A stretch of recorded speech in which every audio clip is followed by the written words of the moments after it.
Welcome back, and many thanks for staying with us right here on Morning at 10 TV. Of course, the latest coming in from Ukraine pertains to the fact that, yes, we do anticipate another round of talks today on Tuesday, the fifth round of talks. The fourth round of talks were orchestrated yesterday. On Monday, they did not culminate into anything. It was via video conferencing between the Ukrainian and the Russian counterparts in that regard. What else do we know? Over 498 Russian soldiers have died. This is information coming in from the Russian side.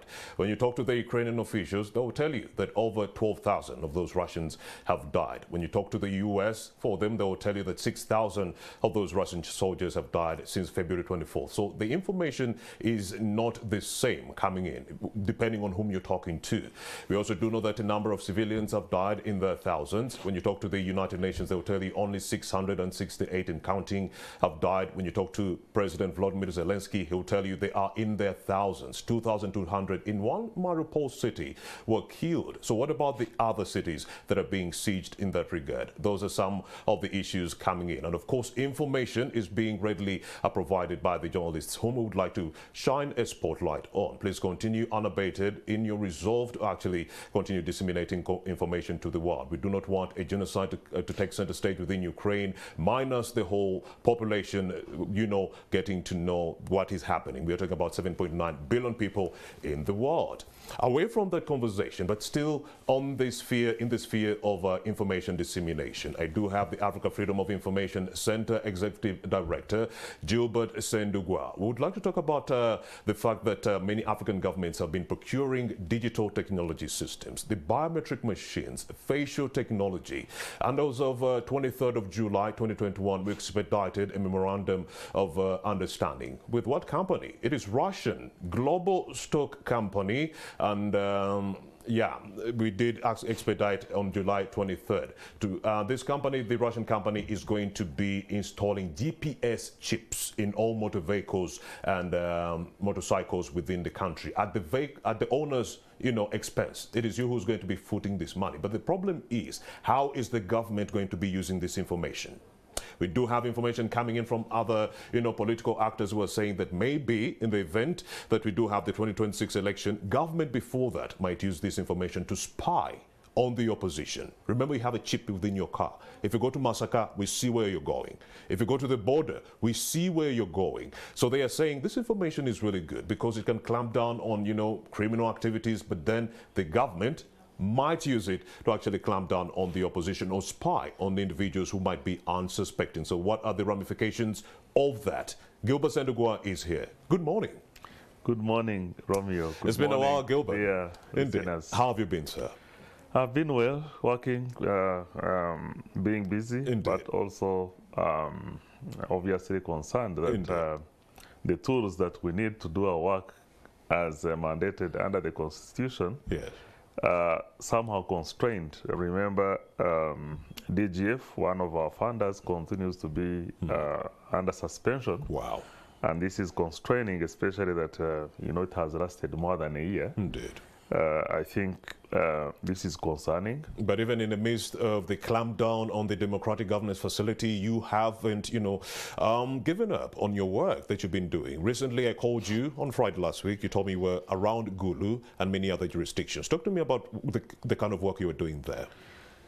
Yes, one of the things that we are doing in Gulu is to work with communities and civil society groups there to monitor public contracts, especially in health and education sectors. Perfect. So during that time, we had gone to train community monitors and also to receive feedback from the previous monitoring exercise that had taken place. And I can say that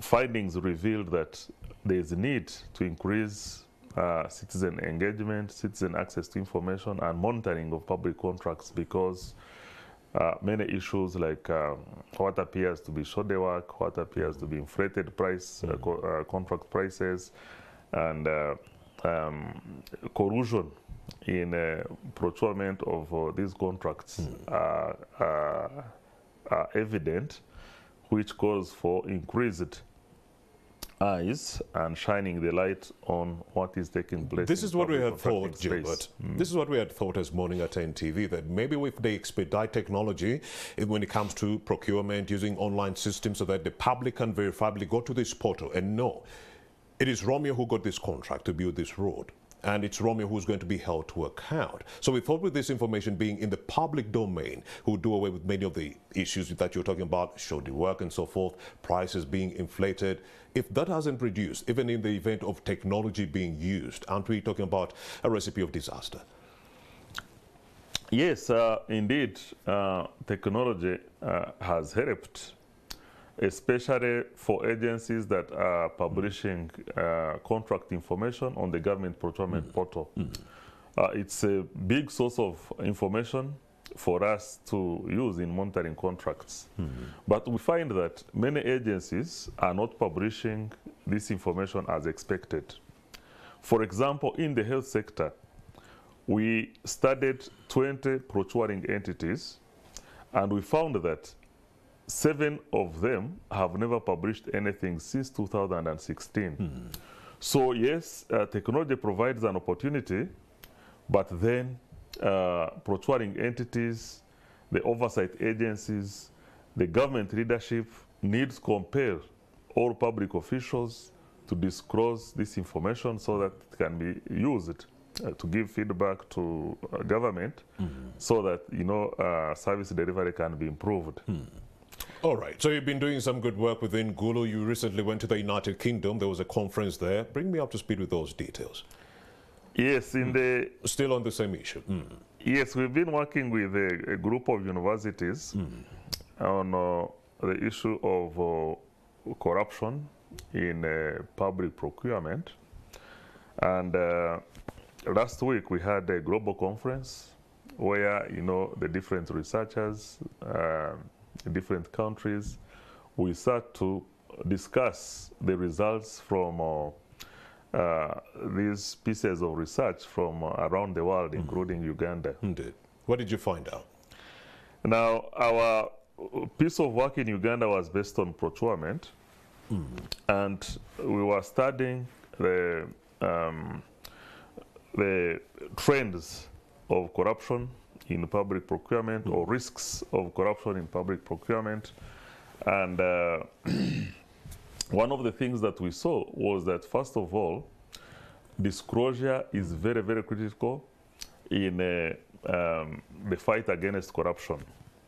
It helps to, when disclosure takes place, as the agencies are publishing on the government procurement portal, it helps the data users like ourselves to analyze this information and come up with red flags.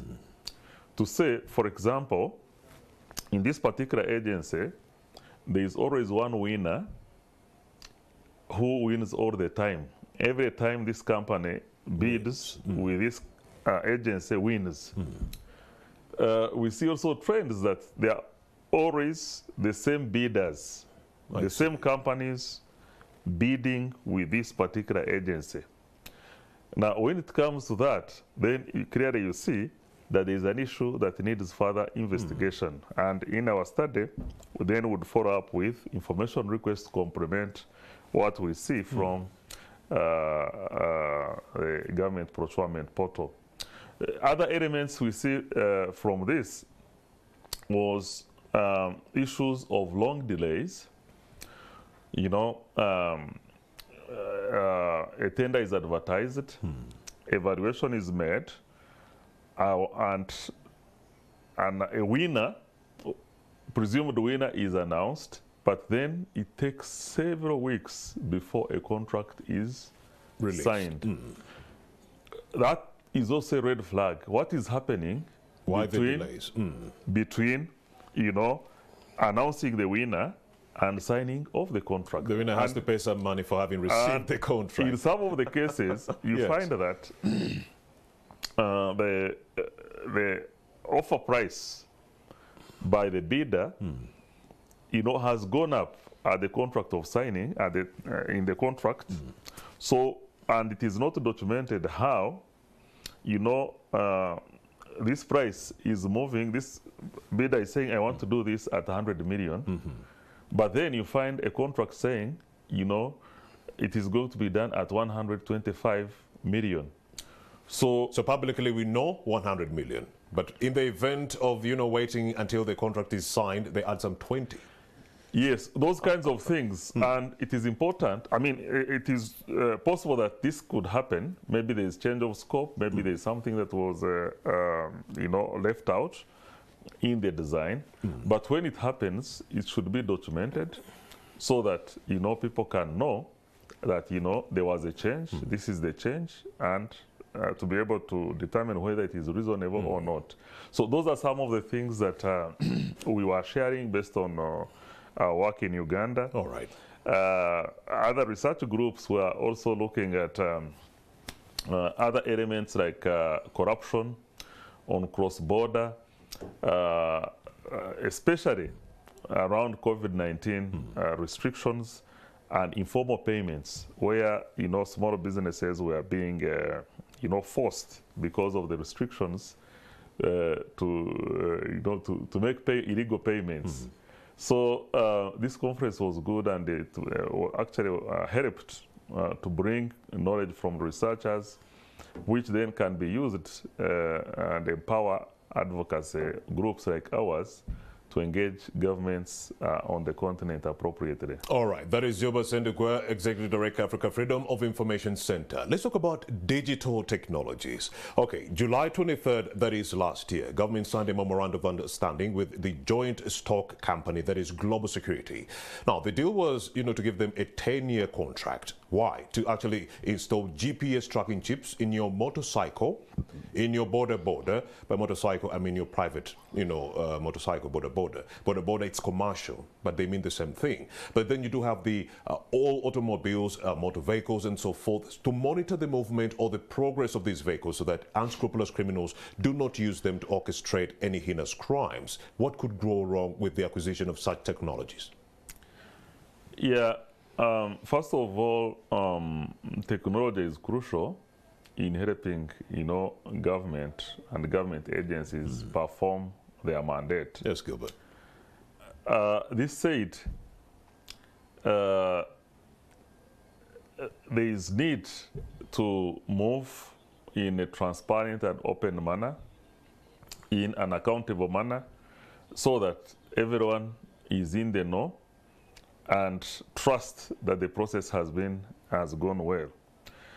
Now, the study that we have done in Uganda, yes, Nigeria, and Liberia revealed that, you know, procurement of digital technology systems is one of the areas that is that has a high risk for corruption. Now, looking at this, the contract that you have made reference to, how was this company identified? The law prescribes how, you know, procurement should be done. Nobody has seen, you know, an advert calling for firms to express interest to supply this technology. It looks like this one was handpicked, but what could go wrong? Yes, handpicking, you know, has issues because the possibility of collusion, the possibility of high price because there is no, you know, firms are not competing to offer their best, is a challenge. Two, I haven't seen the MOU you are referring to or even the agreement. They didn't make it public. But yes, when you say that, you know, the public is going to pay, there should be a corresponding duty to disclose so that the public who are going to be paying for this are in the know and have input in that process, because this is now imposing a cost on them. I have heard a rumor, I don't know if it is true, that even the price at which the taxpayers are going to be paying is not specified in that contract. What if this supplier says you have to pay 10 million shillings? Is there value for money? I see where you're going. So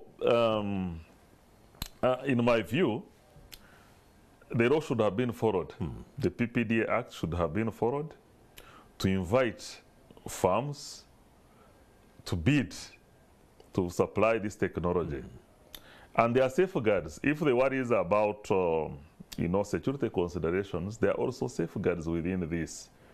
What you are saying is that you have this problem that you want to solve, and you are inviting solutions.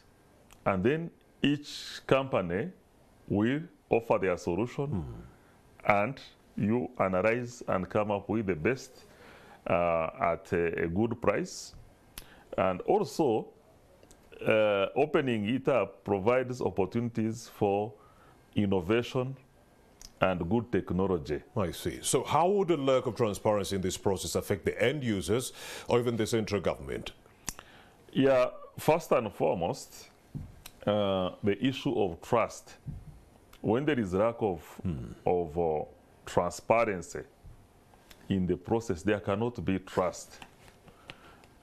Now, when you hear that a company has been handpicked, and you hear that this company is facing, bankruptcy charges, that there are questions around this company, then you have more reason to fear that something is not right.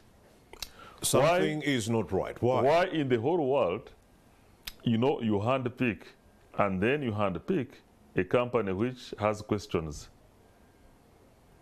which is said to be bankrupt. But then, are you also afraid that they might use this technology to actually spy on the members of opposition in that regard ahead of 2026? Because we're already getting information that the government is using the same CCTVs that we have in the country to spy in terms of politics.